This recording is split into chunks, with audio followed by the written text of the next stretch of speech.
नमस्कार, स्वागत है आपका उत्तराखंड प्राइम में। मैं अवधेश। बुलेटिन की शुरुआत करते हैं और सबसे पहले बात करेंगे हरिद्वार महाकुंभ के मुख्य सचिव ओम प्रकाश आज हरिद्वार दौरे पर हैं। मुख्य सचिव ने कुंभ मेला भवन में अधिकारियों के साथ कुंभ को लेकर मीटिंग की और बैठक के दौरान कुंभ की व्यवस्थाओं को लेकर बातचीत हुई। दरअसल हाईकोर्ट ने कुंभ के अधूरे कामों पर नाराजगी जताई थी, जिसे लेकर खुद मुख्य सचिव हरिद्वार पहुंचे हैं और कुंभ के कामों को वो जायजा ले रहे हैं। मीटिंग के बाद मुख्य सचिव ओम प्रकाश हर की पैड़ी समेत दूसरे क्षेत्र में निरीक्षण कर रहे हैं। इस दौरान वो कुंभ मेला क्षेत्र में मेला प्रशासन की तरफ से करवाए गए कामों की तरफ देख रहे हैं और उनका जायजा ले रहे हैं। तो दो तस्वीरें भी आपके सामने हैं।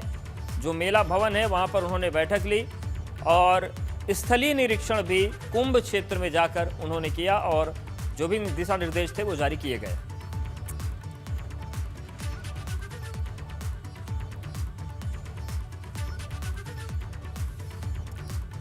तो कुंभ मेले की तैयारियों का निरीक्षण करने पहुंचे मुख्य सचिव ओम प्रकाश से खास बातचीत की हमारे संवाददाता पंकज राणा ने।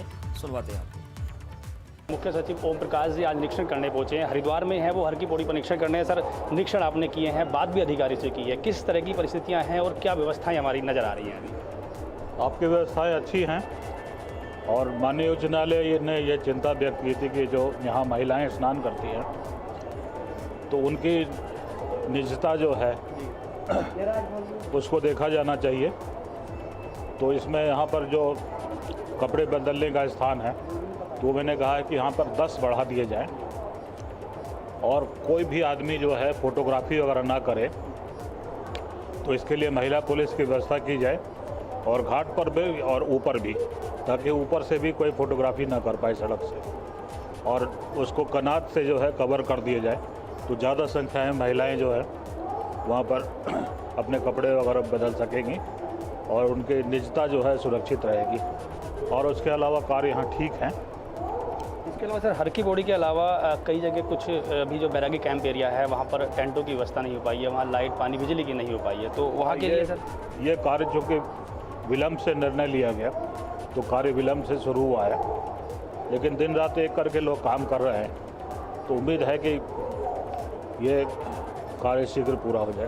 सर, कोरोना को लेकर जिस तरह से कुछ स्थितियां पहले बनी थी मुख्यमंत्री के आदेश के बाद, अब एक नई चीज़ आपने जारी कर दी है, कोविड-19 की रिपोर्ट निगेटिव लानी पड़ेगी, तो लोगों में अभी थोड़ा सा भ्रम है, तो क्या संदेश आप देंगे? इसमें 2-3 बातें हैं। एक तो भारत सरकार ने इसकी जो है स्टैंडर्ड ऑपरेटिंग प्रोसीजर जारी किया था, उसके क्रम में राज्य सरकार ने भी जारी किया। उसके बाद फिर भारत सरकार ने निर्देश जारी किए कि इन निर्देशों का कड़ाई से पालन किया जाए। यह अभी कुछ दिन पहले ही, ये 17-18 मार्च को भारत सरकार का पत्र आया और उसके बाद ये 24 तारीख को हाईकोर्ट ने भी इनका संज्ञान लिया और हाईकोर्ट ने भी निर्देश दिए हैं कि जो भारत सरकार के SOP हैं उसका पालन किया जाए, क्योंकि वो कानून की अहमियत रखते हैं।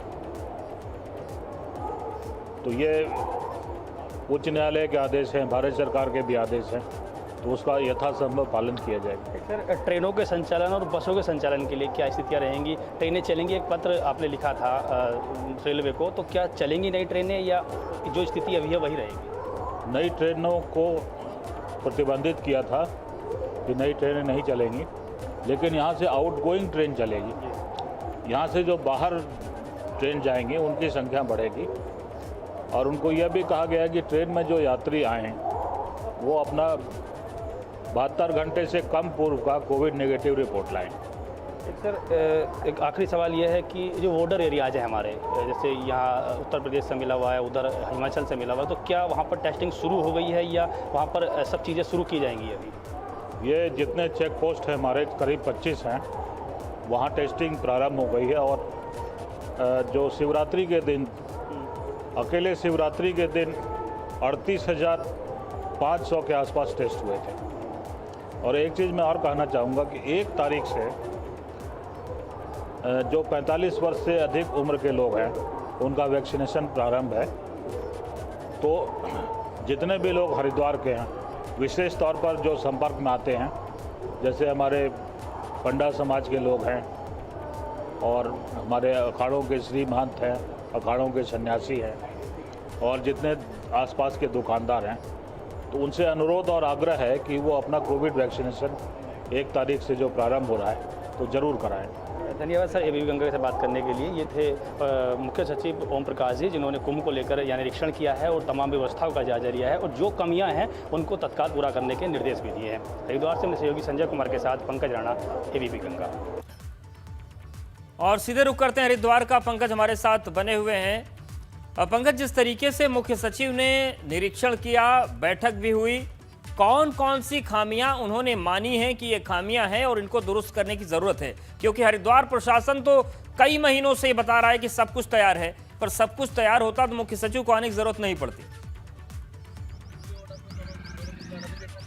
निश्चित तौर पर सही बात कही आपने, क्योंकि तैयारी अगर पूरी होती तो लगातार जिस तरह से बड़े अधिकारियों के दौरे हो रहे हैं वो नहीं होते, क्योंकि अभी व्यवस्थाएं पर्याप्त नहीं हुई हैं। हरकी पौड़ी पर जो निरीक्षण किया है मुख्य सचिव ने, उन्होंने वहां पर कुछ खामियां पाई हैं और सबसे बड़ी बात ये रही है कि जो महिला घाट हैं वो महिला घाटों पर उन्होंने निर्देश दिए हैं कि वहाँ चेंजिंग रूम ज़्यादा बनाए जाएं, क्योंकि अभी चेंजिंग रूमों की संख्या बहुत कम है। और बड़ी बात यह है कि वहाँ पर पूर्ण तरह से जो फोटोग्राफी होगी वो प्रतिबंध रहेगी। पुलिस के जवान वहाँ तैनात रहेंगे, महिला पुलिसकर्मियों को वहां पर ड्यूटी पर तैनात होने के निर्देश दिए हैं। उसके अलावा जो कोविड हॉस्पिटल यहाँ बनाए गए हैं, चाहे आधार हॉस्पिटल हो या उसके अलावा टेम्पररी जो भी हॉस्पिटल हैं, अभी वहां का निरीक्षण करने वो गए हैं और उन्होंने वहां पर अभी तत्कालिक तौर पर जो अधिकारियों से बात हुई है वहां पर कुछ दिक्कतें पाई हैं और जो चीजें होनी चाहिए थी वहां पर वो पर्याप्त रूप में नहीं है। इसके अलावा बैरागी कैंप क्षेत्र का जो सबसे बड़ा एरिया है, जहां पर बैरागी अखाड़ों के लिए, खालसों के लिए टेंटों की व्यवस्था की जा रही है, वहां पर पानी, बिजली और उस शौचालयों की व्यवस्था अभी तक नहीं की है। और ये खुद मुख्य सचिव ने माना है कि क्योंकि काम बहुत देरी से